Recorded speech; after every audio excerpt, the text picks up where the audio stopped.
All right, ladies and gentlemen of YouTube, and to my kids as well.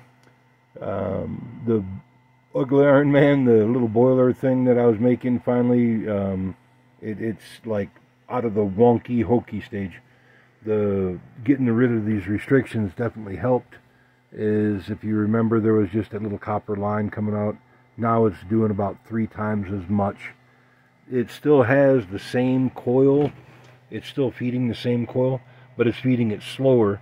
Instead of everything that the pump can do, it's just taking a percentage of that.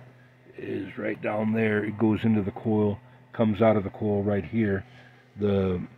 It's pretty warm. I mean, unlike before where it was just like, it's not hot. Now it's pretty warm, and that's.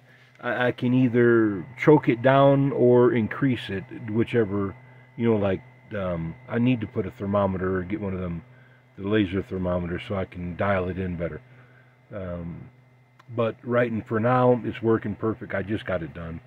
Let's get up here, we replaced the little copper pipe that went back down over here and replaced it with the big line. It picks up the hot there. This is the line from the pump right here. It goes down behind and then splits and goes into that riser and goes into the bottom of the tank and then goes into that copper line into the jacket that's right there. What was I going to say? Oh, because this tank has upper positive pressure on it, because of there's actually a good flow of water through it. This is staying really cold and cold, but this is hot is what I'm trying to get at, and this is oh, sorry, I didn't get the hand. This is like minute old coffee kind of warm, I mean, definitely warmer, and the floor is warm by far. You can feel it coming up out of the floor. It's about 40 minutes, I'm going to say, maybe even 45. I did the video just before and I screwed it up. So like probably 45 minutes it's been running. I need to stick some more wood in. It's dying down. And it does really good, y'all. But now all the restrictions are gone. But what will be warm is going to be warm in its time. Instead of that getting like scalding hot, which was not like, I'm not saying like boiling hot, but hotter than I would want it to be, is now the floor is absorbing that kind of heat first, then the tanks will warm up, and now I'll feel confident wrapping this in masonry, like a foot of sand or something like that, to absorb all the radiant heat, and then use that like a battery through the night. I believe the design is near perfect.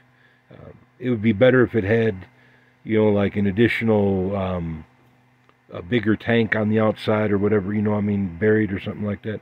If there's not in this house, I don't want to do nothing to this house. I mean, a different design, a different thing. It would do better with like probably a 600 gallon and a 6,000 gallon separate to each other, and so you can heat up one, and just like this now is you're heating the floor first, and that's what it's supposed to. So once you get done heating the floor, then you heat this system, and then once this system's heated, then you heat the 600, and then from there you heat the 6,000. So you got like a reserve that's always hotter. But now with this other pump is freed up, is not this coming year. I'm almost debt free now. And no, I don't want to invest in bitcoins. It took me a while to get debt free. And to be off grid and is what I'm trying to say. It's one thing to bitch about the power company. It's another thing to be off grid and be the power company and be the only one that you can bitch at. You're the only one responsible. So I welcome anybody that's not that way to get that way, because that's really what it comes down to. That's the way you want it to be. But like I was saying, that pump is now freed up to go out to some evacuated cells that I'll get not this coming year in 23, but in 24. I'll have the money to get 2 of those systems for out front. And then that's what this pump will be doing.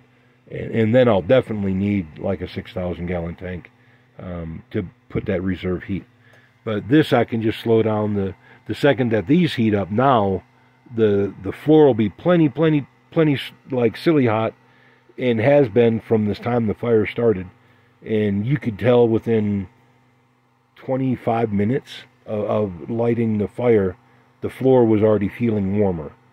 And there's a distinct feeling when the heat comes up from the floor. And it had been off all morning because I was doing all this jazz.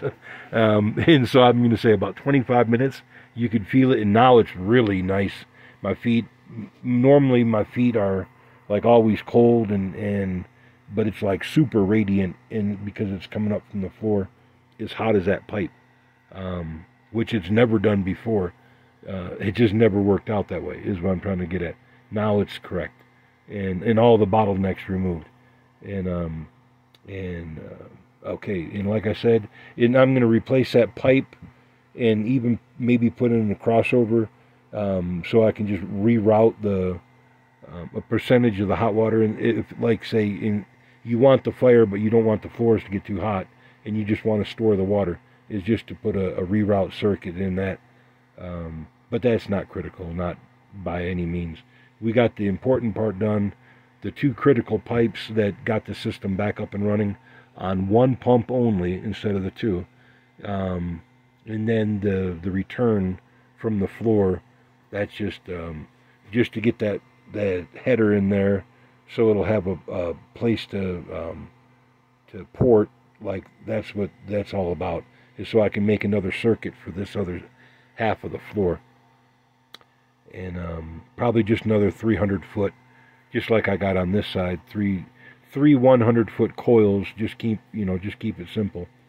And then I'll put a diverter valve in there to do the same thing, so I can balance the floor if I need it. If I don't, then I wouldn't worry about it. But yeah, the wattage went down considerably. It had been 90 before, and I had it up on high to help it out. And now it's at 40. I'm sorry, y'all. I'm looking way over yonder. I think it said 40 over the other.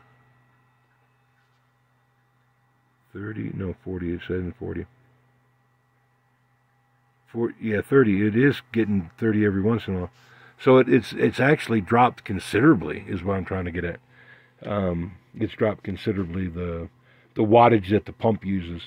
So now it'll go through the night nominal without any qualm at all. So, okay, it was a great day for me. I'm going to wash up and scrub my hands good and clean up this mess and feed my fire. And I hope you all had a productive day. And I love y'all, and hugs and squeezes to the grandkids and all that jazz. And Cassidy and Hunter, y'all the ones. I love you. You're the bugs. I wish I could mug you babies so much. You never know. Okay. Talk to y'all. And that's it. That's where we're at on this video. And we're going to make the chicken video. We just had to get this done first. All right. Talk to you then. Bye.